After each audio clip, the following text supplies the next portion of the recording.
Well, all right then. Welcome to another episode of Living LFTD with Brenton Ross. So the first 3 episodes, I had my phone here and I have my notes here, but I also mentioned that I had it because my wife was pregnant and I needed to make sure I had the bat phone there in case I needed to make a mad dash. Well, I made that mad dash last week and we now have another little baby girl. So I'm very, very thankful for that. Special guest today is Bob Holcombe. And did I say that right, Holcombe? Yes, you did. I said it just right. And so I got my little intro of who you are, and then you can correct me and we'll add or take away if you want. So you're an entrepreneur, father, grandfather, gearhead, up-and-coming bodybuilder. Little motorcycle racer. Not successful. You want to tell that story? Yeah. So my account of it is you were on a test track. You were coming into the turn. You take it from there. What happened? You're going to tell it way better than me. Well, so how it all started, I've been involved in all sorts of hobbies, and then,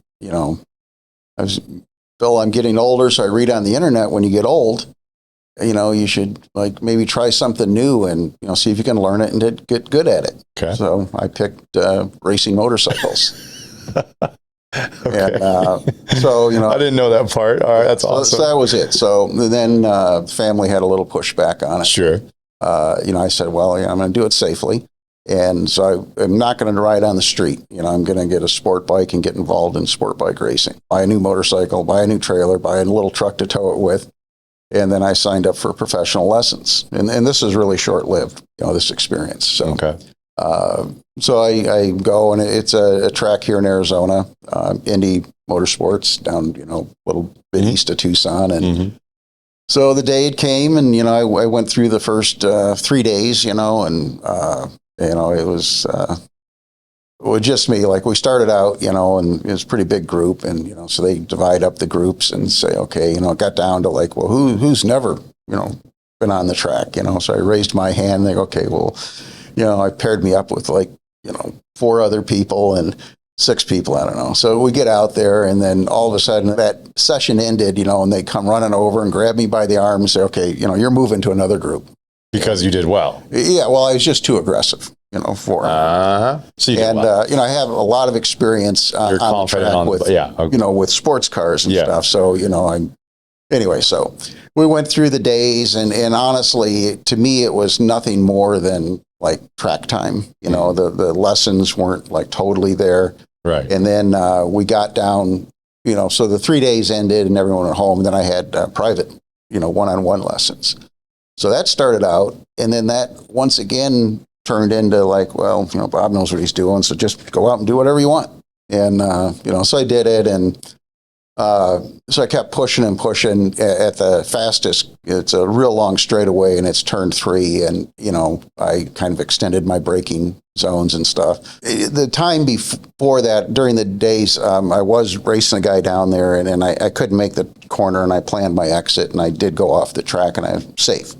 But this time I was really going fast, 130 miles an hour. And, it was way too late. And I looked and I said, well, I'm going to go off over there, or I could go straight. And this is microseconds of processing. Sure. Yeah. And you kind of launched off the track, and then there was a crossroad, and I thought, so I'll go off, I'll hit that pavement again, just brake like crazy, and then I'll just ride it out in the desert.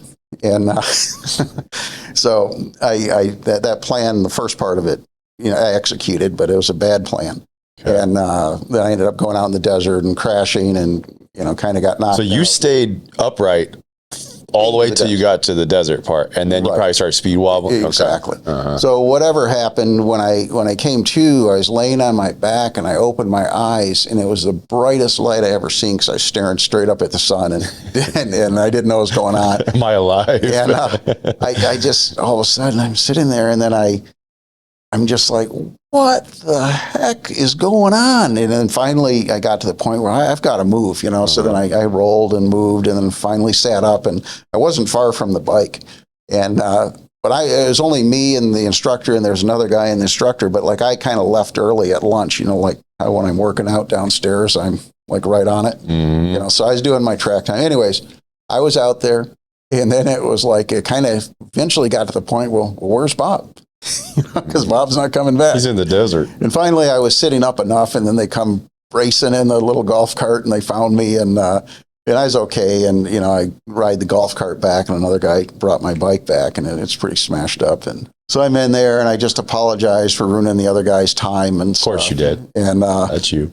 So I said, well, if you can just get it in the trailer, I took my suit off, and, I ended up breaking my collarbone, and it was just all puffed up. And so I said, well, just get a bag of ice on there. And they did it. And then they took stretch wrap and wrapped it around my shoulder and stuff, so I could drive. And they hooked up my trailer, and I got in my truck, and I drove back 3.5 hours. And I didn't call my wife. This is my favorite part of the story. On this, because I knew at first she had panicked and had come down here. Oh, yeah. So I said, I'll get all the way home. And so I called my son, and the shop's right here, near Lifted. So I get him, and he's there. He unhooks the trailer, and then I drove myself to the hospital. And when I got in there and checked myself in, then I called my wife, because we live close to the hospital. I'm alive, I'm safe, and I'm already at the hospital. So it was good, and had my injury, actually had great, medical care after that. And then I had a fantastic physical therapy, and that was intense. And so I felt very blessed that I made it through that, because it went from doing nothing and not being able to push, or have mobility. And, and I think I have the equal mobility that I had. And then now I can say with this exercise, like all the joints feel better and stuff. Yep. And because so many people think, and they've heard very bad advice of lay off it. And there is a period of time where that's appropriate, but from an extended period of time, it just atrophies more and more. And by doing smart, safe movements, getting blood into the joint and into the muscle, we're actually going to improve that range of motion. And you're seeing that happen first time. Yeah. Well, the range of motion is good, but actually I would say my body comfort, my joints and everything have improved. And it's something I never even thought about. Yeah.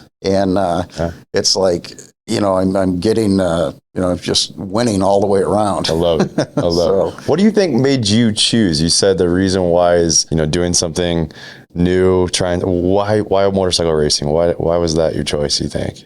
Well, one thing, it's very mechanical.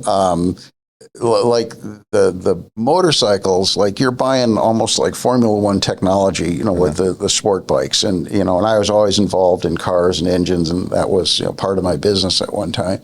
So I like that. And then just the skill is it's the rider. Yeah. And it isn't, it's all the balance and the leaning and all that. So it just, there's many things that appeal to me, and I probably, if I had to do it over again, I probably would have been successful, because I would have respected the risk, and I would have demanded the instruction. That's going to tie into everything we're going to talk about today. And that was like, so just to back up, sure. I've always been active and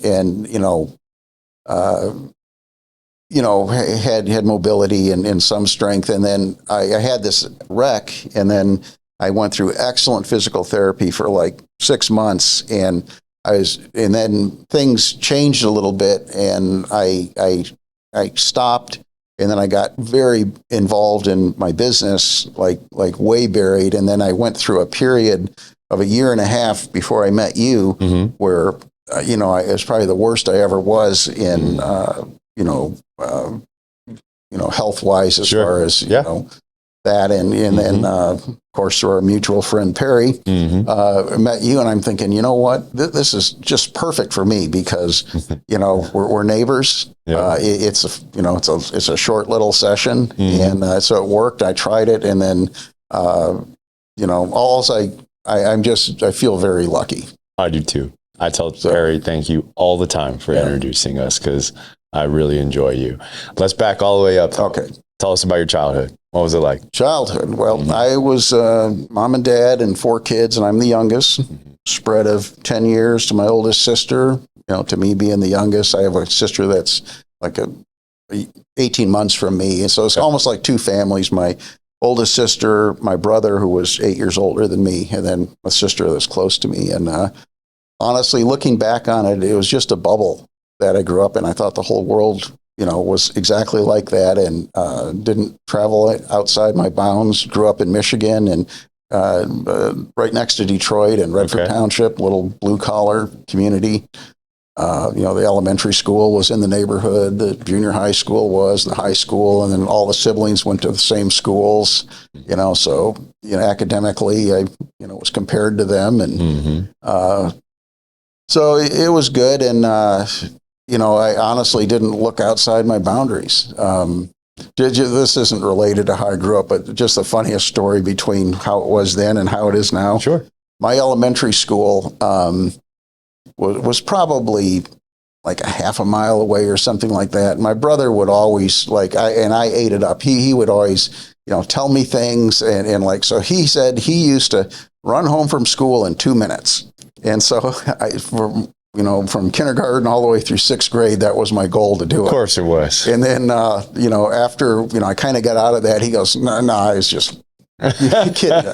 But as crazy it was, I would walk to school, mainly bring my lunch, or there's a lunchroom there, but mainly bring my lunch. But there were days I would go home. I would tell the teacher, I'm going to go home for lunch. And they let me leave the campus, as like a 2nd grader, and go home. And parents weren't at home. My mom and dad worked. And I'd eat my lunch and then get back to school on time. Yeah, I'd say it's a little different. Can you imagine leaving the school campus? They would even allow that, but they don't even let a high school do their high schooler do that. Just 2nd grader. It was all good. It was just grew up with values. My parents were very conservative financially, and they always are drill into me. They grew up during the Depression era, and so they saved the pennies. I remember.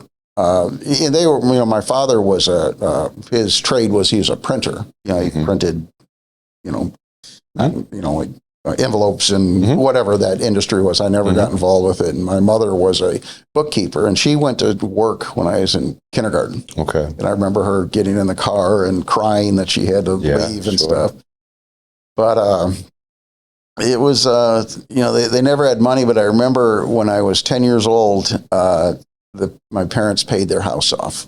And I remember in the neighborhood, people would do it, and they would have, quote, mortgage burning parties. So I kind of totally grew up with that. And then I totally grew up with, whatever I wanted to do, I could try it and do it, and I was on my own, to achieve what I could achieve. Were your parents telling you that? They were. Okay. Yeah. And how did they tell you that? Was it this is what it actually requires, the hard work that comes behind it, and not just the little fluff piece that so many parents, you can be anything you want. Well, it wasn't they don't like tell that them all at the detail. Okay. Yeah. That's what I figured. So I pretty much, I grew up in the Methodist church. My mother, really, really, was important to her, and we did, and we enjoyed it. And so my mother's message was always, we were put on this earth for a purpose. And she never, gave me the answer. It's up for us to figure it out. But it's mainly to help people and, do your best, and the gifts that you have, internally that you're skilled with. And so they would kind of let me know that. I was very mechanical. And, my sister, my 2 sisters and my brother, they both have university degrees. Okay. And I didn't go to college. And mainly because I didn't know where I'd fit that in, because I wanted to start doing stuff. That'll be jumping forward a little bit. You're fine. But anyway, so my mother's message was, we're put on this earth for a purpose, and, God's purpose. And, so, you just better look over your shoulder and be doing the right thing and helping people. And my father, his message was really, you can do this, but, business-wise, it's hard, because people are out there, not going to make it easy for you, and you have to really, really be smart and achieve and be careful and work. And so those were kind of the 2 messages. And my father probably overdid it with us kids, like telling us how great we were, how smart we were. Not that we were smarter than someone else, but, I understand. But just building the confidence, to no end. And better than the opposite, that's for sure. Yeah. So it was just the foundation, so I would see things and see them as opportunities, and, and I could try it, so, I was out there shoveling snow. I was out there, mowing lawns, and like my brother was my hero. He was 8 years older. And, but he would get the lawn mowing job, and I swear I did like 50 to 60% of the work and got about 20% of the pay. But I would. He was already teaching you how things work. Yeah. But I felt that was my position, and I ate it up. Yeah. And so it was good. Grew up in a household, where women were very respected. Never want to disappoint my mother. And so it's just, and I thought that's how the world was. So today's focus is grit. Yeah. And as I've told you, I believe you're a man of grit. And I wanted to ask you about your childhood, because I feel like that's a big part of what has been so developmental in your life to make you the man that you are. So now let's kind of move to the next phase and see how this grit started to develop more and more in you. Before we do, I want to ask you first, how would you define grit? I would say it's determination. I mean, grit is determination and fortitude. Okay. For me. Absolutely. So Webster defines grit as firmness of mind or spirit, unyielding courage in the face of hardship or danger. Yes. And I love that to the point that I actually have, and I was going to give you one because I know you don't have this one. I'm not going to give you this one because it stinks. I wore this earlier when I worked out, and then I went and ran on the runway. But we made these shirts for Lifted that say grit on the back of them. And the quote that we put on here was, I refuse to quit on myself. I refuse to quit for the people relying on me. I refuse to quit for the people I'm going to inspire as they watch me fight for progress, one step at a time, no matter what. And I think that when we live by example in that way, that's our greatest witness for other people. It's like your mom kept saying, like doing it for other people. There's this really healthy balance, this middle ground between what we need to do to take care of ourselves so that way we can do things for other people.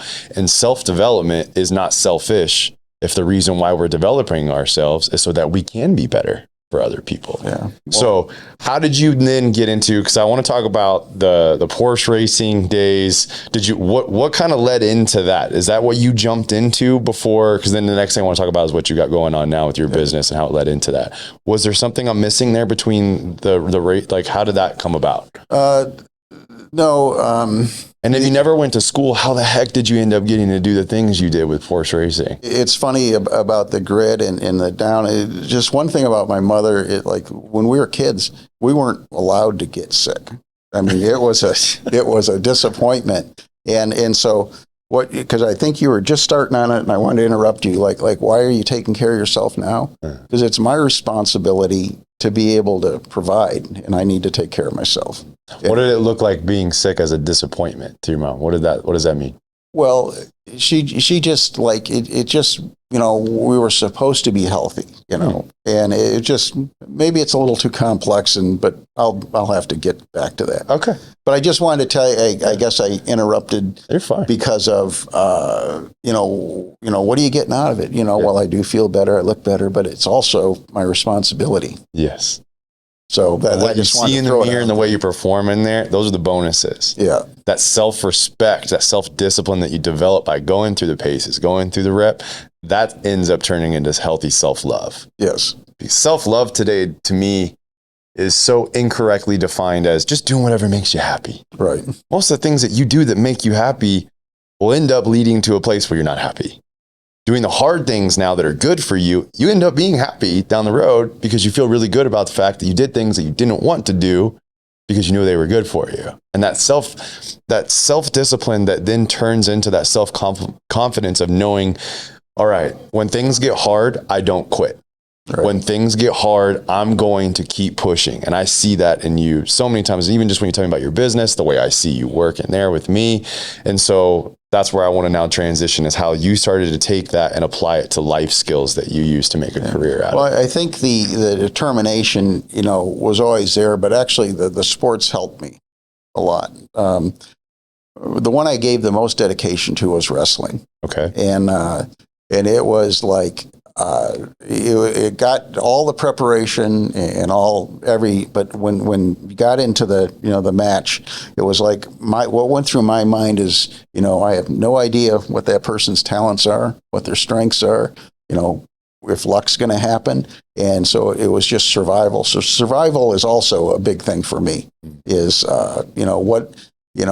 everything you have to put in place, for success. And so I would, just get in there and know, and like, I actually, just have flashbacks to that, when I'm lifting and stuff like that. You have to try, so there was always, trying was a big thing for me. So you say often one of the biggest parts is just showing up. You showed up. Yes. And that is, true in everything in life. So one thing is like, I am like very, very blessed with mechanical aptitude, and I loved it. And when I was in high school, things seemed to change, like on the home life, where my father had some health issues, heart issues. I could see struggles, my parents, and then I thought, well, I need to work. And I was in high school in I don't know, maybe the junior year or something, and I got an apprenticeship at a Volkswagen dealership. And it was a school course of going to school, then I'd get out like an hour or two early, and then I went there and worked. And then, honestly, in very short order, I was a flat rate mechanic, and then I started really earning money, like to the tune, if you do a calculator on the internet, I think when I ended in 1977, I was making $10 an hour. And it was just crazy. I bought my first new car on my own in 1979. But anyway, so I started out. So this would be equivalent to like a trade school today, almost like a mechanic trade school? Well, it was associated with industry experience. Okay. It was before, like at that time, they didn't have trade schools like the. Right. I remember the name of the one they had in Michigan, but they have like there's a UTI or something like that. Right. So they didn't exist, but yeah. But I actually worked with a guy, and then they let me. So was it like almost like Volkswagen wanted to teach so that you ended up working with Volkswagen? Yes, okay. And then they had factory training programs. I'd go off, and I remember like the first one was 1 week, and I was going to school, and I got a week off of school. There you go. Then I drove my own vehicle, and I had to drive it like a couple hundred miles, and I stayed I bet you loved that motel. Yeah, and that feeling of independence. Yeah, so it was pretty crazy. Yeah, and but anyways, got out of high school, and then I immediately I switched to Porsche. And then I did it, and I was making great money. Went all their factory training. I went through that, and then I was probably like 24 years old, and so I was ready for business. I thought, I don't want anyone holding me back, so I want to do it on my own. So then I quit my job, and then I was going to figure out where I wanted this business. I didn't know anything, so I'm looking and looking at real estate and buildings, and traveled. Wasn't dead set on Michigan, and just went to Florida and checked that out, and didn't like that. Went to Texas, and it didn't work. It didn't appeal to me. And then came to Arizona, and why here? Well, we're just traveling to go to California, and I had been to Arizona before because part of that time I was a water skier actually, and enjoyed that, and so part of it I wanted warmer weather. And I had been out here with a friend to the Colorado River, and skied on that river. And so we came here, and it was a funny story because we're driving all night through Texas, and then we come up in Tucson, and back then there wasn't GPS, and at best you had a new atlas. Yeah. And when you don't know what you're doing, you drive on the interstate and you exit in a city. You usually enter the worst part of the city, and you don't know it. Sure. And we got into Tucson like super late, at night, and went into a Denny's restaurant. And like I said, I lived in a bubble, and I remember tired, and the waiter came up and said, do you want a coffee? And I said, yes. And I looked, and his name tag said Jesus. I thought nobody can have that name. I wasn't worldly enough to know that Jesus is a very popular name. You lived in a bubble, for sure. And just put that into perspective, for sure. All right. And so, and then we came up the I-10, and then the next, we're heading for Phoenix, and we saw, Rural Road, Scottsdale. All right, let's get off here. We got off, and I was right where ASU was, and I'm thinking this looks pretty good. not what we were used to on our travels. And this reminded me of that Dumb and Dumber scene. Exactly. Where you're like, what's the soup du jour? I'll have that. That's you. Okay, Jesus, bring me the soup of the day, baby. So with my, Jesus. I was a Porsche mechanic. I was a master registered technician, Porsche mechanic. But so when you said you didn't know anything a few minutes ago, you didn't know anything about owning your own business, but you knew you wanted to take what you had done with Porsche and make a business out of it for yourself. That was your business plan. Right. Okay. Anyways, on this road trip and do whatever I wanted, I knew I could go to any city, any dealership, and they would hire me because Porsche had started this training program and I had all the certifications and I was actually really good at it. And so then I said, man, I had heard of Scottsdale. And so I drove into Scottsdale Porsche, which used to be on McDowell and 68th Street. That's right. And, went in there, met the service manager, got a job. And that was like in November or something. So I came back January of 1985, to start my career. Okay. And then that was short-lived because by September of 85, I had quit Porsche and then I came and worked for a guy up here in the Scottsdale Air Park. And that lasted for 1 year and he went broke. So I had really good experience with, people not running businesses well and how careful I had Sometimes the best lessons is to watch what not to do. So I actually, from one day running the guy's business, the next day it was my business. So that's how it started. But it was cars, and I specialized in the Porsches, and then very quickly, at first it was like a mechanic shop, and we hot rodded them a little bit, and then I had a gift like an industrial designer. I could design things, and I would design stuff on my drafting table and take them to the machine shops and say, okay, make it, and then start tapping my foot because they wouldn't get it done. And then I decided to start bringing that in-house. And, so I was really self-taught. I was skilled at design and then self-taught as, manufacturing. So to fast forward, we had some great opportunities and did professional racing and, IMSA, endurance racing. So when I went to your building, in your break room, you had that poster of the land speed. What was that about? Oh, that was a little project. It was a customer's car. Okay. And then we, just, really made a lot of horsepower. And then someone had told us, well, you should go to Bonneville and, see if you can set a speed record. And we did, and we showed up. And the existing record, which had stood for a long time, was like 207 miles an hour. And then our first pass down, we went 226. Oof. And then so I told the owner of the car, I go, man, on the way back, just go for it, like as fast as you can go. So no, we'll take it easy. We got the record. And so he came back like at 221, and then the average was 223. And it's really a huge thing. And so like we're going to get back in line, and they're running up to us, congratulating us. And I go, well, we're gonna do it again. And they go, well, if you want to, but this record's not going to stand because we didn't know this, but for a record to be official, they have to measure the bore and stroke, which means take the engine apart, and we weren't prepared for that. Okay. So we made a decision that, okay, we'll do it. So we go over and get a piece of plywood and jack the car up on the salt flats, and I kind of disassembled the engine in the car, and so they could physically do it, and then we got the record. Okay. And so that was it. But did you run at the same speed after they did that, or did you beat it? What's that? So what you're saying, they basically verified it. You already got the 223. Right. They took it apart, measured everything, and said, all right, he's good to go. Yeah. So you're 223. Because what it was, it's a very nostalgic thing, the Bonneville Salt Flats. And then to be in the 200 mile an hour club, you have to break an existing record that's 200 miles an hour. You weren't in that car? My name is Jacob McLaughlin, and I'm the founder of New to Medical Device Sales. Medical device sales is the selling of medical equipment to hospitals, surgeons. They're actually in the surgeries, and the average rep's going to make around $177,000. And what we've been able to do is help people break in about 8 weeks at around $100,000 starting out in the industry. It usually is 5 to 7 interviews, 6 to 12 weeks long in the interview process, and they go up against thousands of people. But that's because you are going to be working with some of the smartest human beings, such as surgeons. You're going to make over 6 figures. You get your car paid for, all your gas paid for, and all your travel paid for. We've been able to help over 2,000 people do this in the last 2 years. Not only do we help people break in to make a difference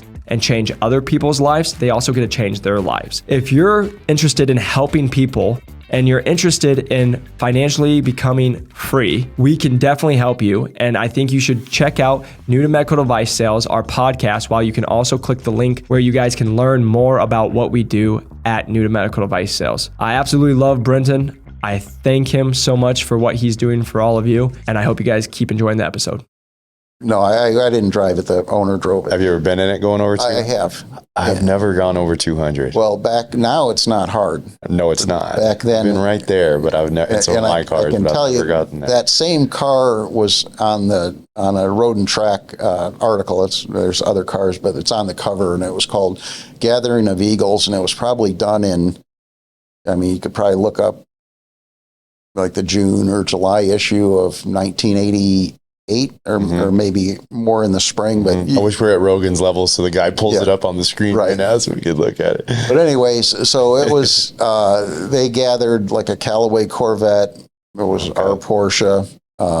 It was Lingenfelter, the guy who started the company. He passed away, and his brother runs it now. But he had a Camaro, and Bob Norwood had a Ferrari, and we had our Porsche. And so we go out there, but it was in Ohio at the Transportation Research Center. And it's like a 7-mile oval, and like the straights are like 3 miles long, or I might be a little exaggeration, but it's close to those dimensions. Yeah. And I did take the car out there once and went like about 210. But I mean, a Porsche, like that car weighed 2,600 pounds. Wow. And it's like a 10 can. And the worst thing for speed is a 911 Porsche. This was 930, because it has an 89-inch wheelbase. And that is not what you want for high speed. Okay. What you want is like an arrow. You want your center mass in the front. You want it really long. You want the arrow in the back. That's how you go straight and safe and fast. Well, Porsche, the weight's in the back. The wheelbase is short, so bad situation. It's made for the turns. Yes. But, I mean, it's 50-year-old technology. But anyways, I did do it, and I just remember the intenseness. Like when you get up, even now, if you get a car that's capable of 200, if you get up to 180, it is intense because the wind and everything. I love doing it with the windows down. Yeah, I did that. You know, so anyone can go 140, and then 150 it gets faster. 160 you're fast. You get up to 180, and the intenseness of the vibrations and all of that is just crazy. And then you get to 200, and that little pile, I mean, it was intense, you know. And so anyway, that's my story of 200 miles an hour. Pretty cool story. And I'm hoping I have one someday. Yeah. Not yet. That was just a little side thing. And then we did, professional racing. We always supplied, like, usually did the engine building. We'd supply the engineering at the track and things like that. And I loved it, and I was addicted to it. And the shop was going pretty good. And then this is probably like 98, we were really going, but it just was not making money. And, what I always thought the recipe for money is you have to multiply your efforts. And that's how money is made. And I remember standing in my shop and looking across, and, we had a couple CNC machines, and I go, I'm very satisfied with my mechanical thing of designing parts and making parts, and then you have to apply that for what we do in our machining, designing, fixturing, making it, programming, and then I always loved the efficiency of manufacturing, and then it worked great for my personality because what we need to do is provide value for the customer, and they never want to pay more. So we got to get better on our side, making it. And we decided, like, it was about 98. I go, man, so we got to pivot. So certain times in life you have to pivot. And I had the opportunity. I said, so the car thing's going down, and then the manufacturing is where we're headed. And it was an addiction. The car is like very strong. And it took till about 2006 to really put it to rest, because you just would actually say no to projects. Yeah, because there's always that one more job. It's like, and I loved it, and I go, we can do that, and we'll just slip it in, and then literally the very last car thing I did was in 2012, and it was the last engine, and that car, not a guy that owns it is in Wisconsin. That was in a Porsche magazine called Excellence. Okay. Just actually, funny story, when I was at the orthopedic for a checkup, I'm in his office, and he had this Excellence magazine. It's called Excellence, and it's for Porsche. I look at it and I'm going through, and there was the car. No kidding. The guy that owns it is Dave Treichel is his name. And it was built by a kind of a famous Porsche car builder. It's a Fab Car 930, but we did the engine, and we always did the engine in it. Mm-hmm. So it was in there, and it's funny, like, so I saw the orthopedic surgeon, and then he told me, I asked him, I go, like, are you into Porsches? And he goes, oh, my wife has a twin turbo, and that thing starts up in the garage. And I go, well, this is kind of weird, but if you have a second, can you come out in your lobby here? And I showed him the magazine, and I showed it to him. And, he was surprised as much as I was. So. Oh, world. That's cool. But that was the very last job. I feel like there's a lot of young people, not even necessarily young people, just anyone that's wanting to either step out on their own, whether it's, a new venture, their own business, or even a new career. And you get a lot of mixed advice about, you hear the saying, if you do what you love, you never work a day in your life, or to pursue your passion and do a really good job at it and the money will follow. But then here we are in this conversation. You are really good at what you do. You do enjoy what you do, but you're seeing the business side of it is not where it could be.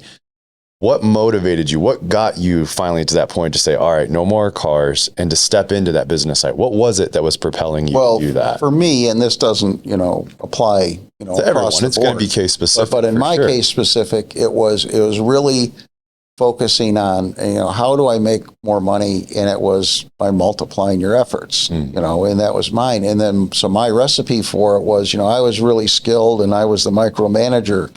I had to have, people working for me, and it was always constant training, and not.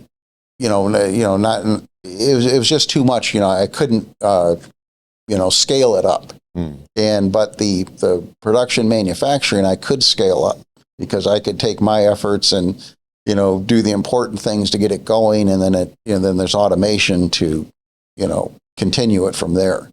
So there wasn't a way in my situation to. What was your motivation to make more money at this point? Just to, actually one of them is like, I always worked for rich guys in the race car industry, and I thought, I want to be able to afford that myself. And, so that was one of the motivations to do it. Mm-hmm. So then you make this transition. What does that look like? How do we get to where you are today? Because when I went over to your facility, I can't believe it's already been a couple months now, walking in there, all those giant machines you have, the absolute level of technology is just incredible in there. And so how did you get to where you are? Well, it wasn't easy. I mean, how it started, like... Of course not. So the machines are called CNC machines. Yes. And, they're mainly, we have mills and we also have turning. And I had gotten my first CNC machine in 1993. And then, I used that. Then I bought it was a mill, and then we bought a new CNC lathe. And so I would design the parts we needed for the race cars, and then we would make them in-house. Okay. And that's pretty much how it was. And then, we would sell parts to other people. And then I knew, actually right behind us is one of our great customers. And, we had a relationship with them, and we had done a few little things. And then they came to me, and said, we have this really significant project, and you're the guy. And I said, well, yeah. And yes, I am. And the problem with my business is it's very capital intense, and I didn't have the equipment, and so I trusted them, and this is just because we're talking to them, and then so I went out on a limb and bought a piece of equipment to make that happen. And we did, and took that calculated risk. Yes, and it was very, very difficult. It was funny, like at that time. So I was like probably 38 years old, and I remember I was a runner, and I'd leave my house and go to the school and run around, and like usually I would just go and do 4 laps and do a mile, and then come back, and my whole it was like 2 miles, 2.5, and I remember thinking on the decision, and I just keep going around, and I do 2 miles at the track, thinking, what's it going to be like? How hard is it going to be? Am I going to be able to, pull this off? And, so I did, and, I knew the responsibilities I would have financially, and I just worked super hard at it. What were your key points in that thought process that enabled you to convince yourself to go for it? Well, it was opportunity. So I thought very like I always, like I told you, survival's a big thing for me. So I would, present the what ifs, like if this doesn't pan out, if I can't do it, how am I going to survive this situation? So I would just keep, moving the blocks around and, seeing, can I make it sustainable? Because I feel a responsibility to my employees. I need to be able to pay them every week. They need to have a steady job, and, I can't do risky things and, have disrupt their lives. So I did. How do you respond to, there's a lot of, whether they're motivational speakers, business gurus, whatever, they talk about not ever allowing yourself to have a plan B, because that means you're already saying plan A could fail. How do you respond to that? Because I'm more on yours, like I'm subscribing to what you're saying. I think there's a mentality to it, which they're identifying, and I agree with that to an extent, but you also need to see an exit. You also need to see, I'm going for all this. I'm doing what I think right now makes sense to make this calculated risk, but I also need to see a little bit down the road that if I do need to pivot, it's not that I'm already second guessing myself. It's not that I'm doubting myself. It's not that I'm giving myself an out to not do the work. I'm going to go after this. I'm going to go all in, but I'm also going to be wise and see, what does that exit plan look like if I do need to make a pivot? What do you feel about that? Two things. One, I am having to learn about that. Okay. But my plan A is really long. Okay. And probably that plan B is inside of plan A, but I've only considered plan A. Okay.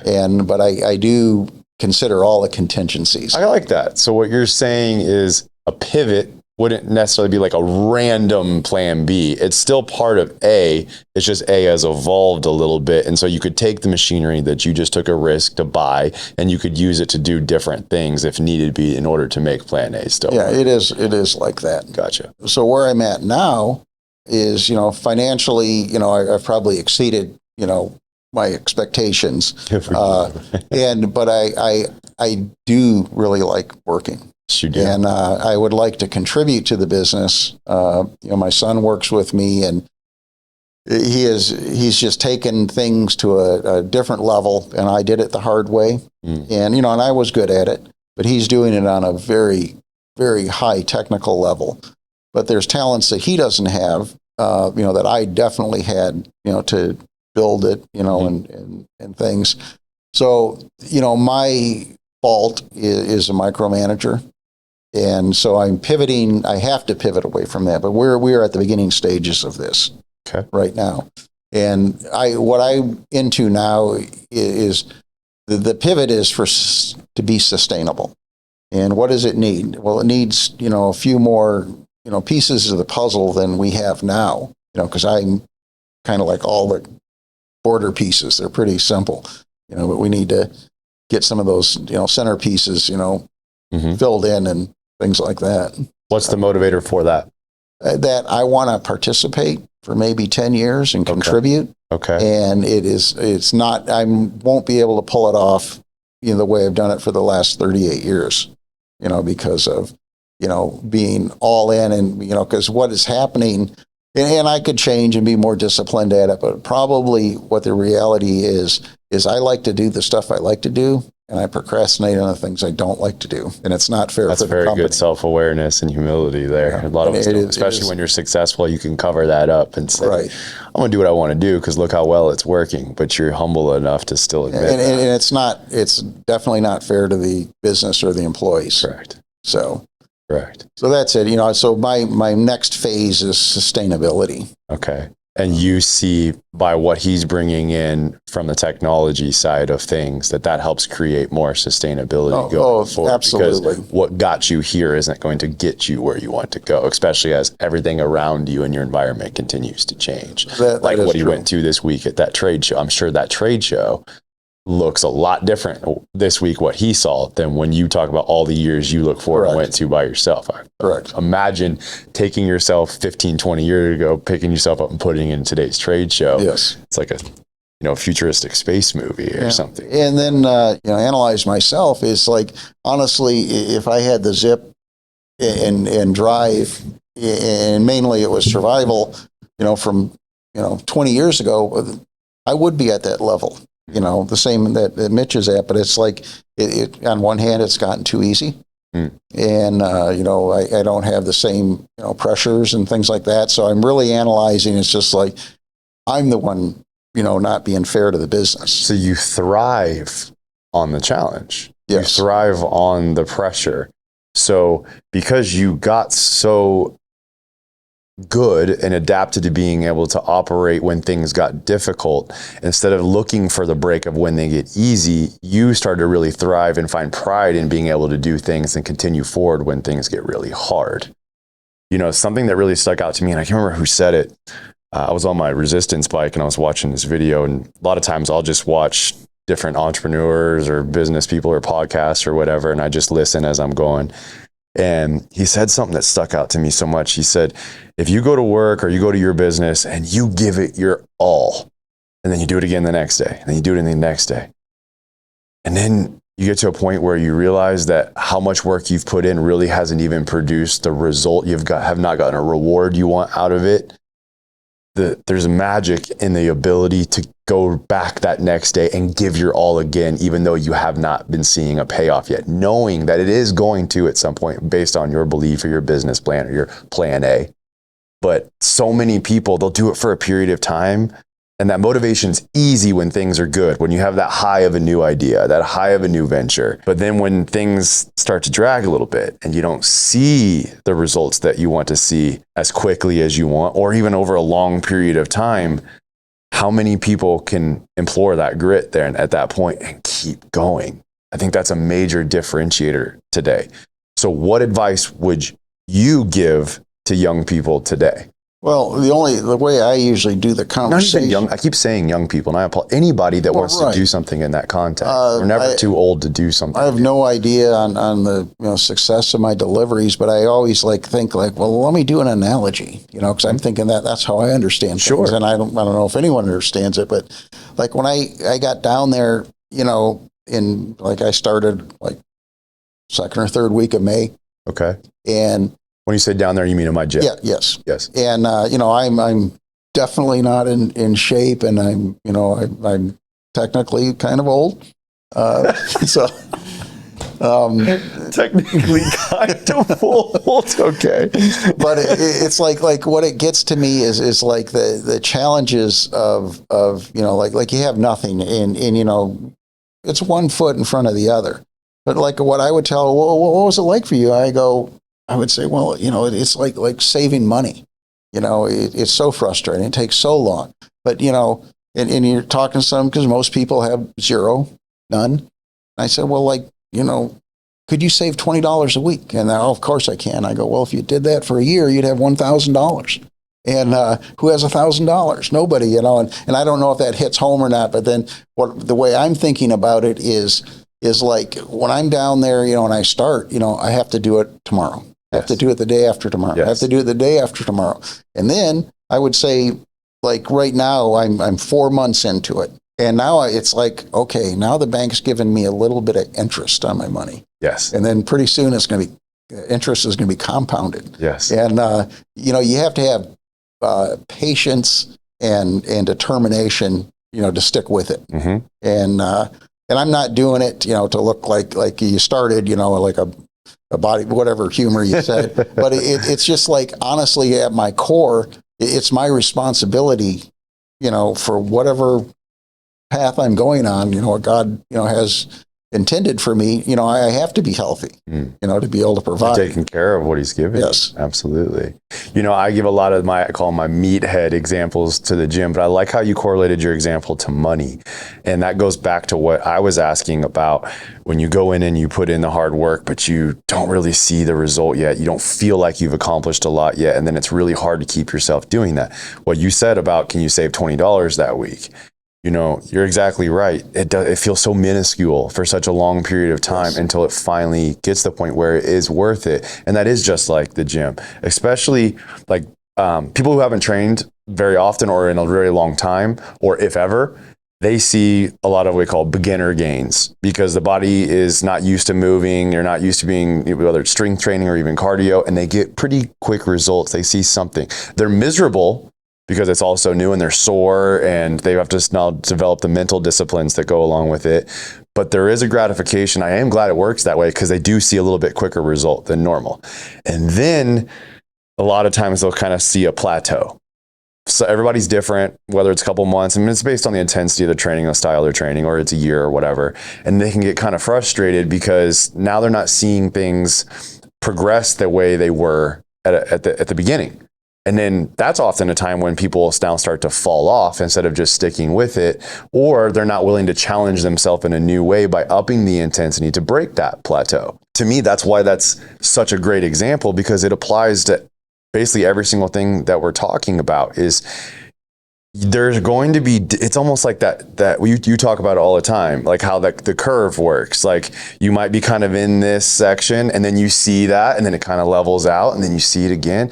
But if we base everything that we're doing on what we want to see from a result standpoint, we're going to have a lot of periods where we're really disappointed in what we're seeing. But if instead we do what you just said and we actually fall in love with the system, the overall process of I'm taking pride in the fact that I'm doing my part, that I'm not just being complacent, that I'm not just sitting on the sideline. Another guy, I saw something the other day. It's this old cowboy that sits in his chair, and I should know his name because he's all over a bunch of stuff. But he's like, just because you don't beat women or, have a drug problem or alcohol problem, or you're not in severe debt, you're not doing bad things, doesn't mean you're not doing anything. It doesn't mean you're doing anything good. It just means you're not doing bad things. But if you're just not doing bad things, not now taking the step to start doing good things, you're not contributing even or benefiting even your own life or the lives around you. So it's like, take what you've been given and not only do it for yourself, but also do it in order to benefit. And that's where it goes back to the shirt that we have. I'm going to do this. Like there are people that'll walk in the gym, and I brag on you, after you, and they'll be hitting a similar lift to you. And it's never about comparison, but it's to put it into perspective that you are kind of technically old, like you said, older than they are, and you are ahead of them. And it inspires them. It's not a shame thing. I do it in a very specific way. A lot of times when we're willing to do the hard things that someone else is sitting, and you talked about earlier, that self-awareness of procrastinating, they're sitting there looking at what they're procrastinating. And then they see you step into the thing that they are procrastinating. And if they can resonate somewhere, where this is why the questions that I'm asking you is, yes, you're successful. Yes, you're driven. Yes, you have grit.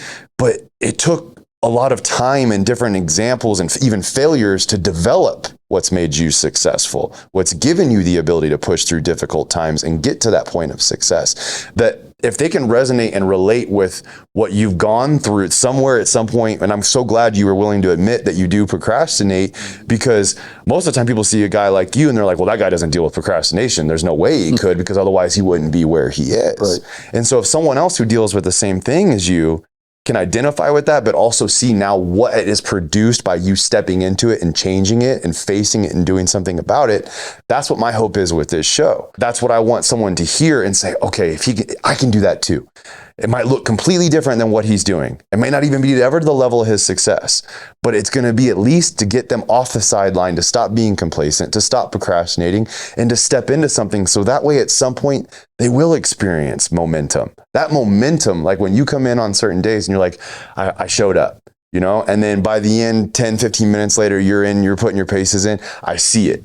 Like you're past that phase of I just showed up, and now you're stepping into the momentum of doing the work, and it feels good. That's what I want people to experience more than anything.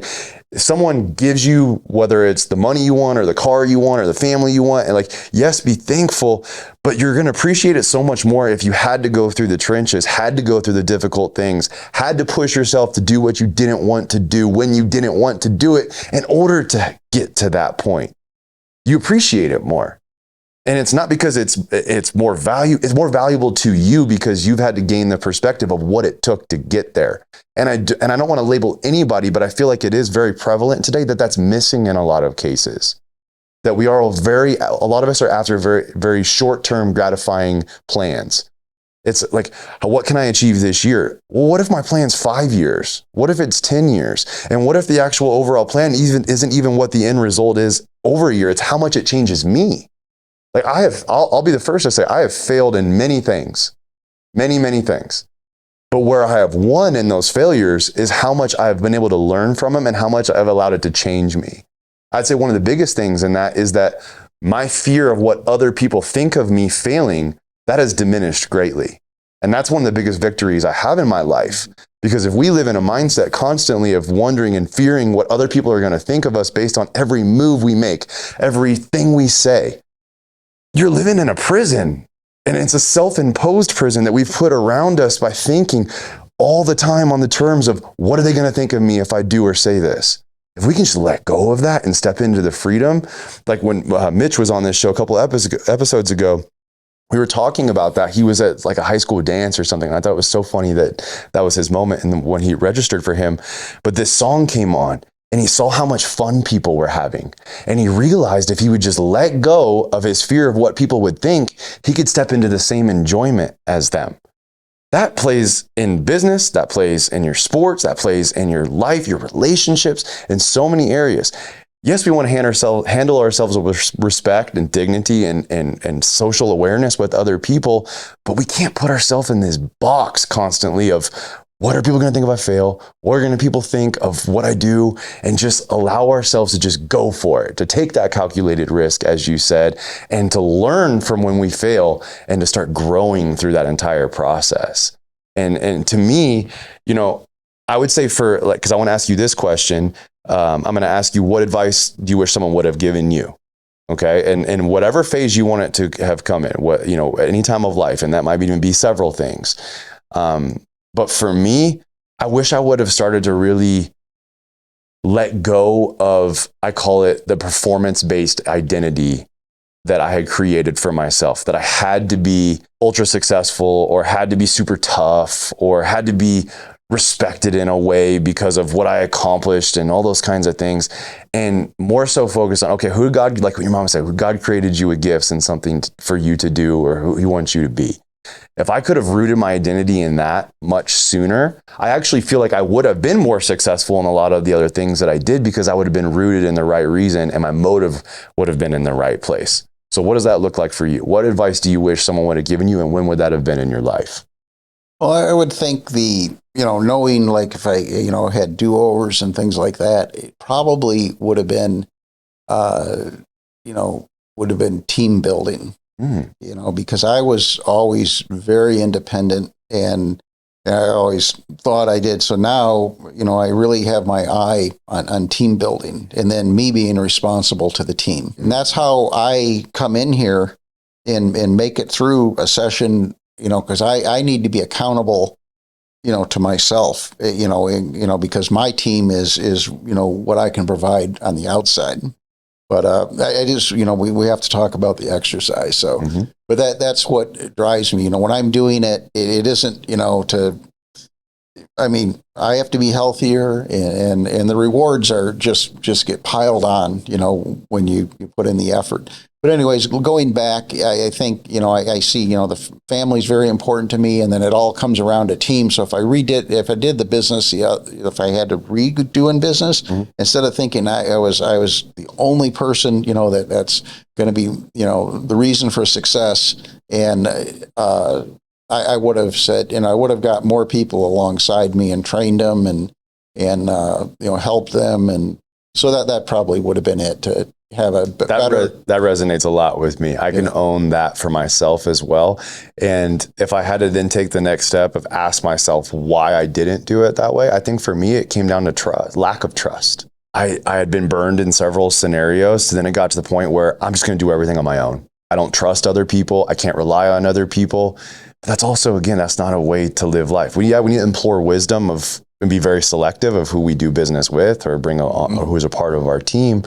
But we do need a team. Yeah, we do. And then and I think where I would pull out of it for my personal satisfaction would be, I'm going to be the best team member, and so I'm going to be the most prepared, offer the most, contribute the most. The others. Yeah. So yeah, that's kind of, I think a lot of times people think the best team member just means you are the most talented or what, but you just nailed it. It's how you serve the rest of your team. You make your team better by leading by example of doing your absolute best, but then taking that next step when you've finished ahead of everybody, not just sitting back and saying, all right, look, I'm sitting back while I'm watching everybody else catch up to me. It's like, hey, how can I help you? And not in a condescending way that I'm done and you're not, but like genuinely, what can I do to serve you? Yes. What can I do to make you better? Absolutely, man. So when I'm lifting, I'm thinking, I need to do this for Team Bob. Because Team Bob. I'm going to make you shirts that say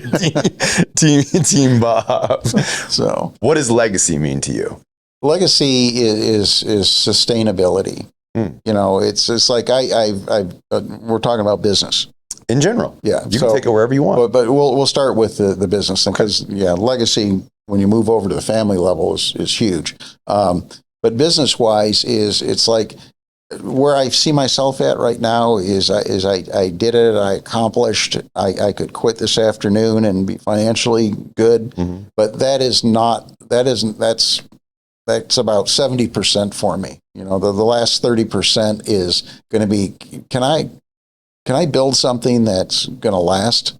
And I wouldn't like right now, if I'm done, I'm walking, here, Mitch, there's the keys, you can have it. I wouldn't do it because he's not prepared, to run it. It's not fair to him. And, but I want to put the pieces in place. You feel like you would be doing him a disservice by almost quitting early. Yes. And so I want to put the pieces in place. Like, I enjoy it. I want to have my contribution to it. And then, just make it good for the people, that are the team members. So. Now, what about outside of business? What is it? Outside of business, legacy is huge, because talk about responsibility. You have it. It's just like I feel blessed that, I have to lead, that I can lead my family, and it's my job to teach them. And that's the legacy is, when it's all done, it's like that they're, good people contributing, and that would be my legacy if they think, wow, I learned those lessons. So. So many times when I'm in that gym with you and we have just our little conversation in between sets, reps, you drop just little things of wisdom, and I listen. I think I listen, and I enjoy it so much because I see what drives you today because of your growth is different than what drove you before. Yes. And I'm trying to really soak that up and learn from that, because even though I'm already aware of that and I've been working on that, I also love to see from your perspective someone that has more wisdom, that has more reps under the belt, that's been through more life experiences than me, of what that looks like. And I appreciate that so much that you share that with me and the things that you're sharing here today. Legacy, for me, I think a lot of times still kind of came back to my identity of what I want. And the actual definition of legacy, if you wanted to go like strict based off that, is what you're remembered by or what you accomplished and things like that. I think that some of that then comes back again. Instead of wanting to serve others, we want to serve ourselves, or how we want to be remembered in that way, and it's like, I'm trying to get to the point, and it might even not make a lot of sense to a lot of people when I say this, but it makes sense to me, and it's been monumental for me, is if I can make my legacy, if that's what you want to call it, my ability to serve others, regardless if they remember me that way or not, then that's where I want to be. Yep. Because God knows, and my family will know. Yep. And I might not get a thank you from everybody that I impacted in some way, or was a nice guy to, or helped, or, went the extra mile for. But that's okay. Right. That's because I'm not doing it for the right reason. If I'm looking for that pat on the back all the time, I think that's where the real definition of grit comes in, is yes, doing things when they're hard, but why? You have to have, like, everybody asks me all the time in my Instagram DMs and stuff like that, how do you stay motivated? How do you stay motivated? Motivated. And motivation is empty. It runs empty. It's like a rag that you just keep twisting, and you get everything you can out of it. And then at some point, what used to motivate you doesn't motivate you anymore. So now you have to find something else. So for me, I got to find what drives me. Motivation can help. It's almost like, I think of it as like lighter fluid. Like when I say I'm on my bike and I watch or listen to something, that is motivating for me, and it helps pour lighter fluid on what I'm doing in that moment to try to pull more energy from it. But there's not enough there to drive me to my core. To when I come home at night from a long day at work and we have a newborn baby and a 2-year-old and my wife's still recovering, to be able to go in there and serve instead of try to go in there and be served, to try to take a break, to try to get my reprieve. And instead of saying, okay, instead of this being about me, how do I go in there and make everything about them? That's something I would not have been able to do before because I was too focused on me. So how do I take that mentality and apply it to everything that I'm doing? Well, this is going to be off track, but my approach to business is people come to me because I'm the expert and I make their problems go away. I solve their problems. So that comes to me like in any situation, what can I do, to serve you? And it's just like when I can tell you this personally, like I have my eye on you and I'm thinking, I'm coming to Brenton, because he's the expert, so I need to listen. But I would be judging you, thinking, is Brenton solving my problems? Is he concerned? Is he paying enough attention? And that, but and we have that. But that's how I never went around telling people I was great and I'm the best at it. And, I would show them, and they would find out that, wow, I love that. That's who we want to associate with. Mm-hmm. Is, because I feel it's my responsibility with my expertise to make their problems go away. Mm-hmm. And then that has to do with always, trying to provide value. I'm not trying to win something over on somebody, or, not give them the correct change. I want to make sure they have value. Mm-hmm. So then that comes down to like my personal responsibility and family. Like when I became a father, it's like, wow, I have some responsibilities here. It's my purpose to teach and to show, and all of that. So, I can, digest it, they come to me, I'm the expert, I provide value, but it's also, there's a form of that, in my relationship, with my family, as me being the guide, guiding and giving my wisdom and stuff like that. Mm-hmm. Mm-hmm. So, but your responsibility, because there's you and 10,000 other people in this city trying to do what you're doing. But I mean, you, as long as you've been doing it, you can. I mean, the differences you can make, like with someone like me, is immense. So I mean, basically, like my first thought is, you need a job done, go see a professional. Yeah. So that was the first introduction, and then then I start analyzing, judging, how is it going? Mm-hmm. And, it has been fabulous. Thank you. So I would say if someone's listening to this on what to digest all of this, it's rambling. Take a bite out of it of like, what do I sink my teeth into? Some practical advice here. It would be showing up, the first one, like you said. It would be being willing to do the hard work that sometimes other people aren't willing to do it when you don't feel like doing it, to find a deep motive that pushes you and drives you, that's deeper than motivation, to do those difficult things for an extended period of time, for as long as it takes, and then do it some more, but with the whole goal in mind to solve a problem, to provide value. That creates sustainability, like you've been talking about, but it also creates job security or company security, longevity, is because if we continue to solve problems, we continue to provide value, there's going to be something there for us. Right. And employing wisdom, then that's your plan A of having pivots, like you said, seeing the writing on the wall and being willing to let go of your pride and make those necessary moves. Yeah. Anything you'd add to that?